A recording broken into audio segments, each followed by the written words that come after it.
Do you like testimonies of overcoming? Saved and Strong shares stories of people who have overcome struggles to find strength. Each episode inspires resilience, hope, and faith, reminding listeners they're not alone.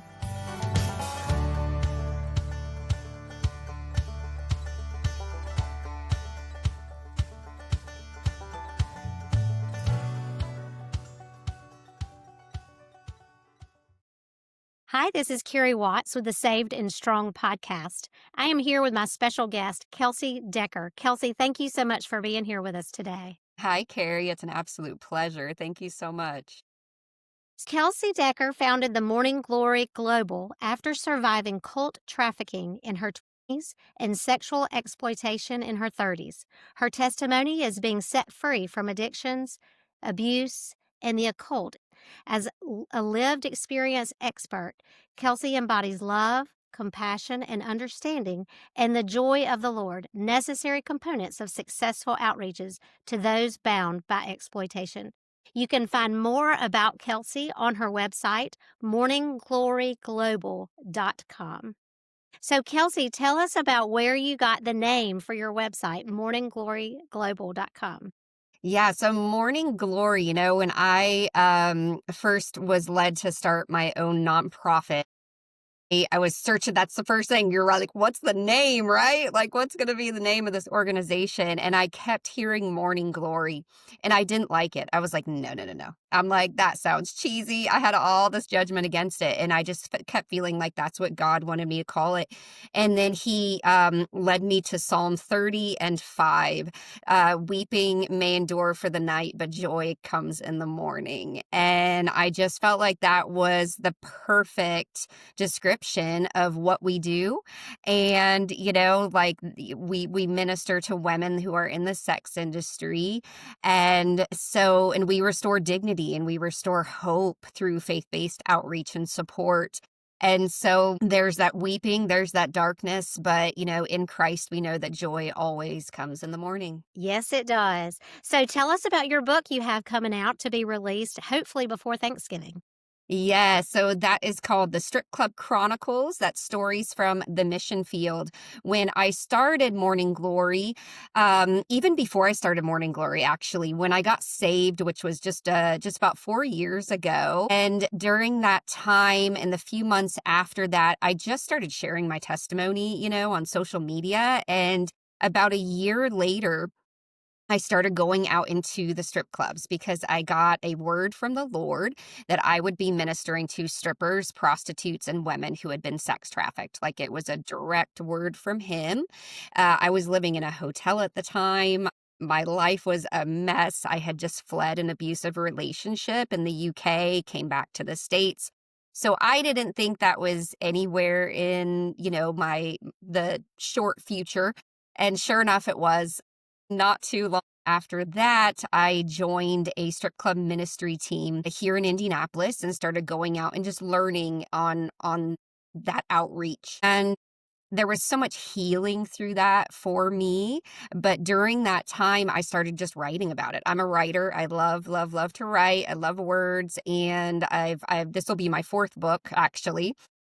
And so I just started writing all my adventures in the strip clubs and everything that I was going through. And so these are all my stories. They're from December 2022 to December 2024. Just all the miracles, signs, wonders, the warfare, just a lot of what we went through during that time in the strip clubs, brothels, massage parlors, the streets, truck stops, anywhere that women are being exploited and trafficked. That's where we go. And I share all my stories. How courageous. I have to say, how in the world do you step into that environment without fear and trepidation? Well, my fear is in the Lord. That's how. So when he definitely called me to this, I do believe it's not for everybody. It's really not. It has to be a calling. And honestly, the strip clubs and the places that I've been during my time with the organization are really kind of mild to places I have been in my own personal past. And so while yes, there are times when you're like, oh Lord, give me the strength for this. There's also just we just get that courage, and I guess you could say that anointing, and we go out and we get it done.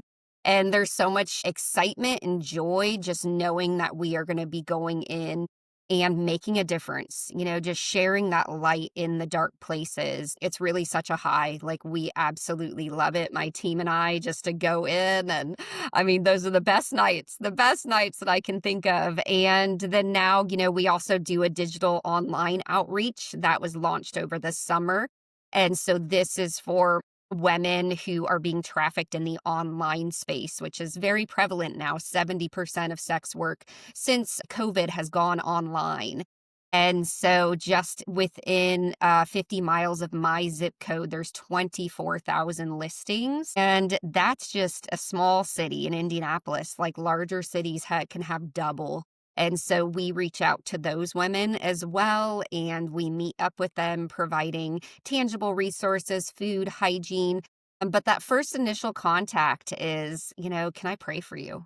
That's always Mm, the first question. First question we go into any areas, can I pray for you? yeah. Which to me sounds like water to a thirsty soul. I mean, how many women just don't, you know, I can't imagine anybody denying that they would need prayer.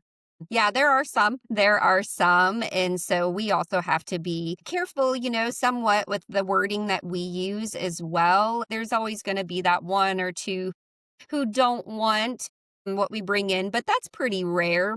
Most of them do. We offer a protection prayer. And so when we're offering protection prayers, right, who doesn't want a prayer of protection? And so when you approach it in that way, and it's like, hey, can I just pray against anything coming at you tonight? Keep the creeps away, right? We say that, keep the creeps away. And that really opens women's hearts, and it makes them see that we know where they're at as well. And we're not naive to what's going on and the damage that's being done in those places. Yeah. Well, tell our audience a little bit more about the work that you do, because I feel like so many women who would never dream of going near anywhere like that in town are like, wow, like, I don't know that I could ever do that. And like you said, I know it's a calling and you don't have the fear because God has called you to do that. All of our callings are different, but I would love for you to explain a little bit more about what you do. You have such a confidence about you. Tell us more about that. Like, how did you hesitate at all when God called you to do this, or were you like, yes, this is my ministry, this is my mission field? Yeah, there was no hesitation whatsoever. I just knew, and once I received that word from him that was going to be my field. I do believe that field, while, it's changing and evolving, and so it's like it first started with strip clubs. And so, okay, we're going into the strip clubs, then it's the massage parlors, then it's brothels, and praying through truck stops, which are very well known for human trafficking. It's very, very prevalent there. So, and then now we've moved into the online space. And then now I'm also moving into some other spaces, which is, I was in a spiritual cult for 8 years from the ages of 18 to 26, and I was trafficked within that cult. And so I'm now in this next season where I'm going to be sharing a lot more about that. And so it's still within the same field. It's just a little bit different, but it's, human trafficking happens in so many different avenues and ways. We think that it's just like somebody getting snatched off the side of the road, put in a van, kidnapped. Most trafficking is done, it's called familial, where it's like people that are close to us, people that we know. In my case, that was like my leaders of the organization that I was in. They were our leaders, our teachers, and never expected that to happen. And I didn't even realize I was in a cult for 10 years. I mean, after I left. And then I didn't know that I had been trafficked within it until even 2 years ago. And so, it's giving people, I think, a voice, helping people with wording, helping understand what was happening. I talk a lot about grooming. And, when I came out and started talking about grooming, I had just dozens and dozens of women, I mean, hundreds, like commenting on, the stuff I was sharing, just saying, yes, me too.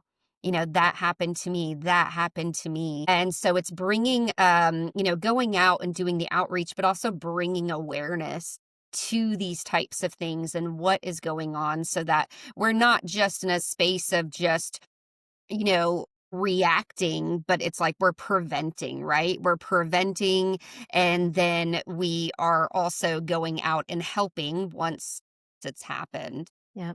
So you say you have a team. Do you train women to go out and help you? Yes, yeah, absolutely. So I have a Midwest team that goes into the strip clubs. I was kind of stationed out in St. Louis for a little bit, and so I have a team there. And then we have a team for our online digital outreach. And so in the new year, we are actually going to be building our teams quite a bit.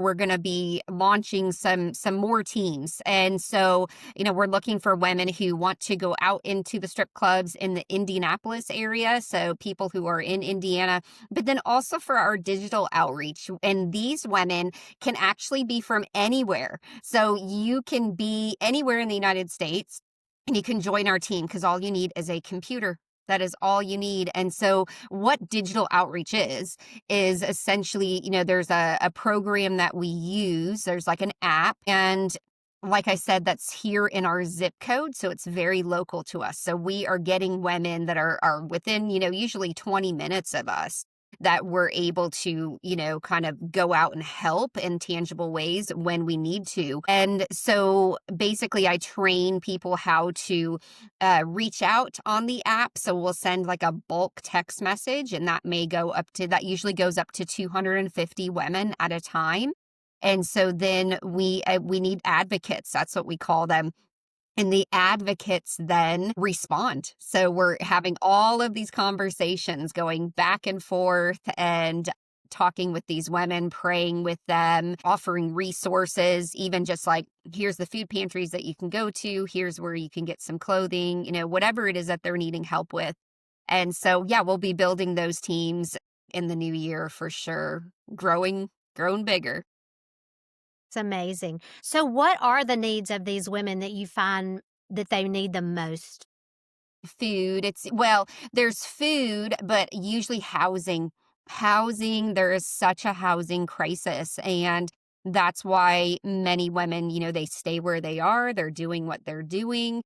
That's the first thing they ask us for. We are not currently set up to really, house anybody. I don't feel called to that, but we can certainly, you know, get people with the right organizations. So we work with other organizations that we can come alongside and say, hey, try this. And we work with them too. Like if it's money, whatever it is, sometimes, like I said, there's food, there's hygiene. Those are the two main things that we will physically drop off to people, is those two bags. And then clothing. Many women don't have more than 1, 2, 3 pairs of clothes. And so we will deliver clothes as well. And really, it's meeting the basic needs. I mean, most people would be really surprised to learn how many women are not just getting their basic needs met. And so when we're not getting our most essential basic needs, food, water, shelter, clothing, then it's going to be really hard to think, right? Like, oh, I need to think about my future, because they're just trying to get through the day. I mean, literally just trying to exist and get through this day. And it's really hard to plan out anything else. And so if we can even just for a moment help with, that day, so that they can see that there is hope, that there is a bigger picture, then that's a step, that's a step that they can take towards their future. And so are you a nonprofit? You take donations? Yes, we are a 501c3 nonprofit. Yeah, donations can be given on morninggloryglobal.com. Yeah, absolutely. And that way you're able to provide those things for the women. Yes, and we actually have like an Amazon wish list as well, and you can find that actually on my Facebook page. You can look up Morning Glory Global on Facebook or Kelsey Decker, and I have our Amazon list. And so that list has things for the strip clubs, for the streets, for anybody that we meet. So there's a variety of things on there as well. But yeah, there's just so many needs. We've helped women with rent before. We don't just hand out cash, but we help depending on the situation. We have helped women. Somebody move into a house last Christmas. This woman had reached out that we met in the strip clubs, and she had just finally got approved on a house, apartment house, and she didn't have anything, right? So her and her 5-year-old daughter were living in there, but they didn't have anything. I mean, it was just empty. So we showed up, and really God showed up and showed out, and we were able to furnish their entire place. I mean, decorations, furniture, everything. And it was just such a blessing. It was a blessing for me, right? Like it's Mhm. a blessing to be a blessing. And just to see the looks on her face, but her daughter's face. It was Christmas, so we set up a Christmas tree for them, put presents underneath the tree, and it was incredible. So this year we are looking at doing a Christmas outreach. We're not sure exactly how that's going to look. I'm actually having a surgery in 2 weeks, and so it's going to kind of depend on how quickly I recover from that. But last year we gave out stockings. We filled stockings and gave those out all in the strip clubs. So yeah, it's incredible. Yeah, and I saw on your website or maybe your social media when I was looking at it today, y'all were celebrating that somebody got her GED. Yes, yes. We are celebrating that today. This woman, she's incredible. We met her when she was just living out of her car, kind of staying here and there, different people's couches. And she never knew where she was going to be each night. And the minute we reached out through the digital outreach, she not only answered, but she called us. And that is always the goal, is to get them on the phone. But most of these women are very, they don't trust anybody. And we never know. It could be a pimp or a trafficker on the other end as well. We don't always know who we're communicating with. That happened 2 weeks ago. We went on outreach, and I'd been messaging with this girl the whole time, and then suddenly this guy comes out. And so, it was her pimp instead. And he took the stuff, he took the hygiene and gave us this story. So they're not always, these violent people in that moment with us. They're usually generally pretty respectful, but that's definitely not who we want to be encountering. We would rather be encountering the women. But yeah, this woman, Stacy, she then, yeah, after we met, I felt really led just to take her to dinner.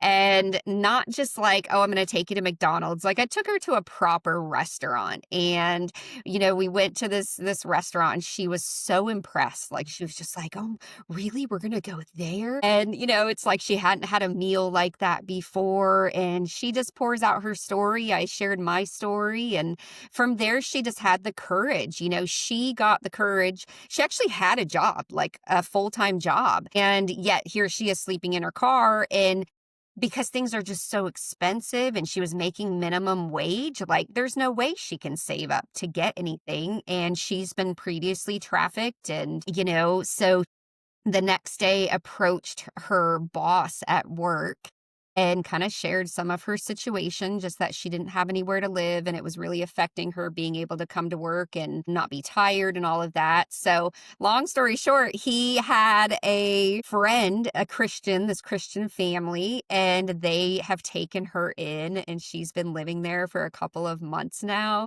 The first time she's felt like she's had a family. She's, I believe she's 20. And so it's absolutely incredible. She's been able to save up. She started taking her GED exams. We offered to pay for the exams, and she wouldn't even take the money. She actually said she wanted to do it herself.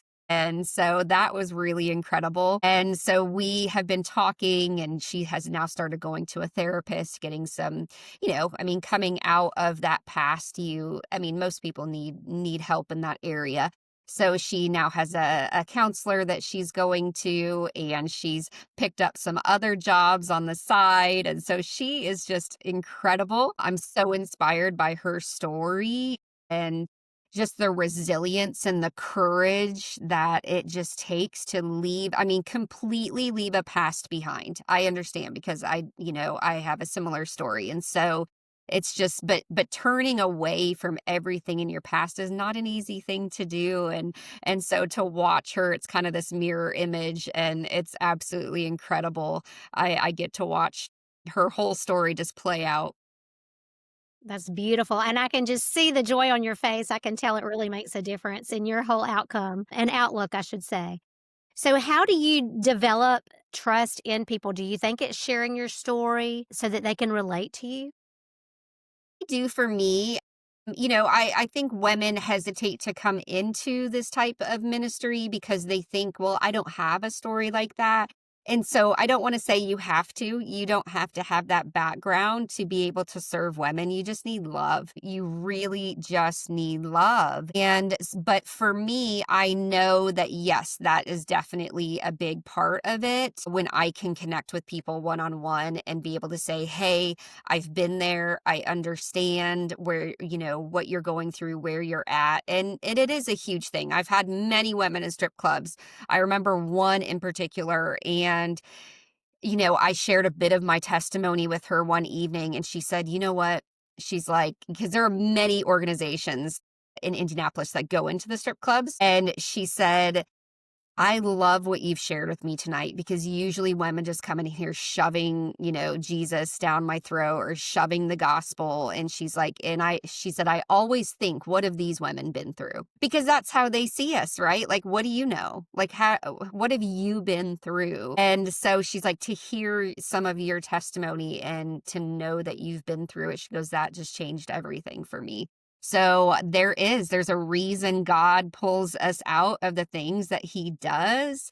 And I believe that what we are healed from and delivered from that is what he's going to call you back to, right? Because we have authority, we have the confidence, like you said, in that area. We are the lived experience experts in that area. It's I powerful. loved how you worded that on your website. That's so true.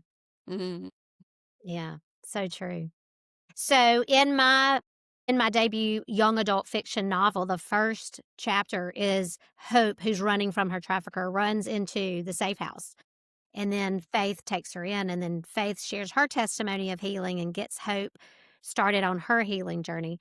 So it's a pretty intense beginning. And I go back to Faith's childhood because I think so many of these ladies were probably sexually abused in their childhood. And so they have that I'm not worthy mindset of, and then again, like you said, they don't trust anybody. And so they end up in a downward spiral. Do you see that a lot with your ladies? Did this start in childhood?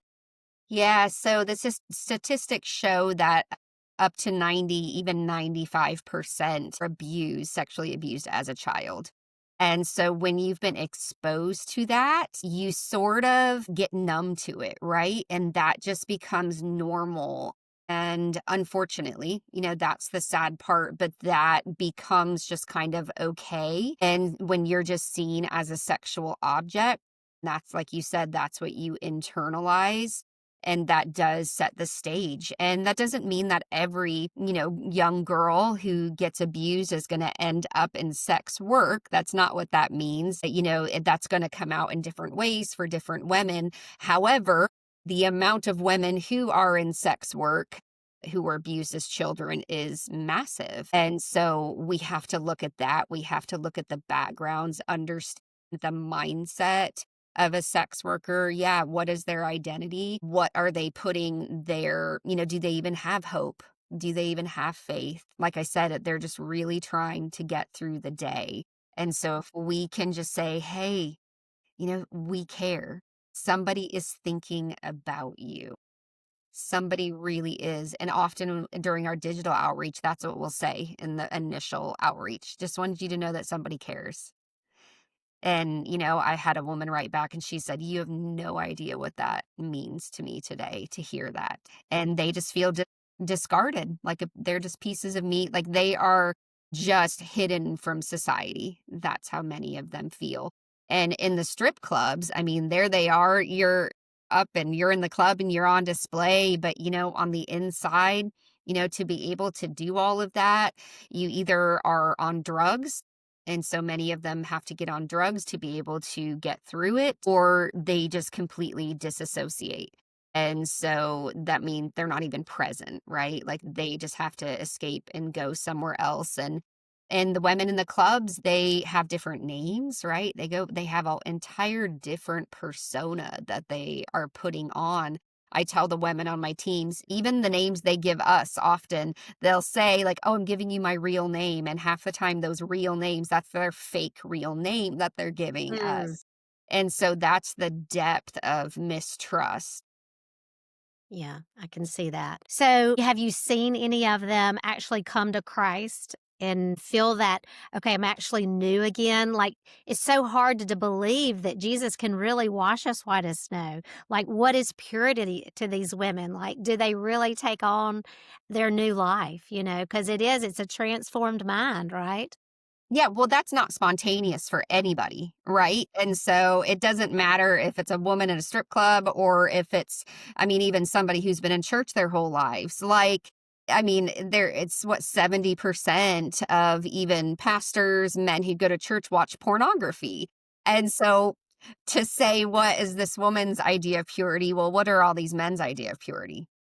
It's like this double-edged sword. And so for the women though, oh my goodness, that's why you have to read the Strip Club Chronicles. We have seen just the glory of God in the clubs. And so we have seen, gosh, probably, well, in the past 2 years, about 100 women come to Christ and just, yeah, start that journey with him. And that doesn't mean we'll walk out that journey and we have maybe been the first person, we may have been the 10th person, right, to encounter them and to offer Jesus.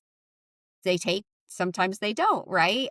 But we also never know what's going to happen after that. We are there to plant seeds, and it's not up to us. Like, within the church, we get into the numbers game, and everybody wants to be able to say, oh, we got X amount of people saved. And you don't really know. Like, we don't know anybody's heart. Like, that's up to God.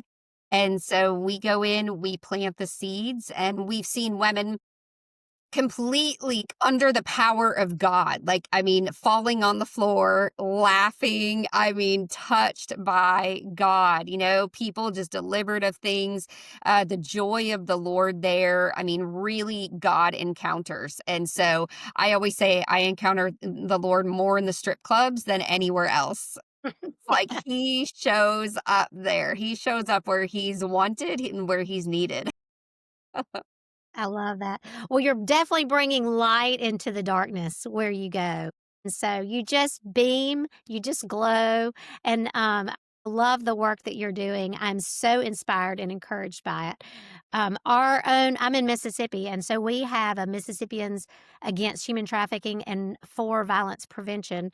We have our own high tower home for these ladies when they're escaping trafficking, and our lawyers and police and investigators have done an excellent job of educating the population at large because we have I-5 and I-20 that intersect, which is huge for Florida and Louisiana, north and south, east and west. And so we have a lot of human trafficking in our state as well. And it's very sad. And at the same time, we get to see these ladies come out of human trafficking and into a new life.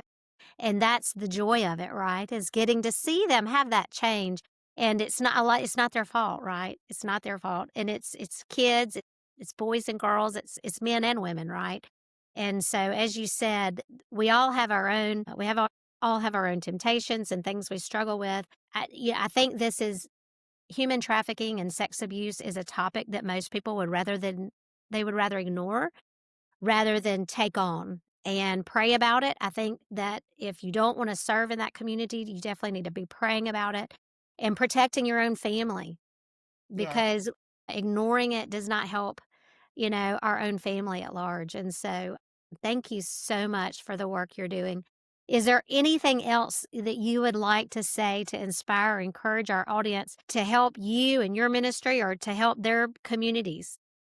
Well, it's like you said that human trafficking affects every person. Whether you believe it or not, whether you know it or not, it is taking place in our backyards. I mean, in every single neighborhood.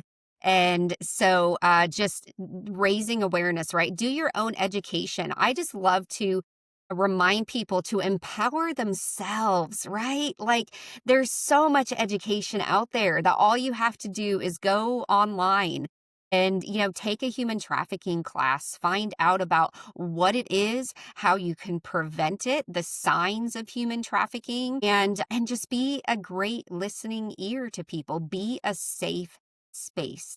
That is what the church is meant to be, is a safe space. And sadly, that's not always the case. So create those safe havens. Get out and do what you can. Make up, even if you don't want to go on outreach yourself. Make up gift bags, give to organizations, anti-trafficking organizations. Yeah, there's so many ways that you can be involved.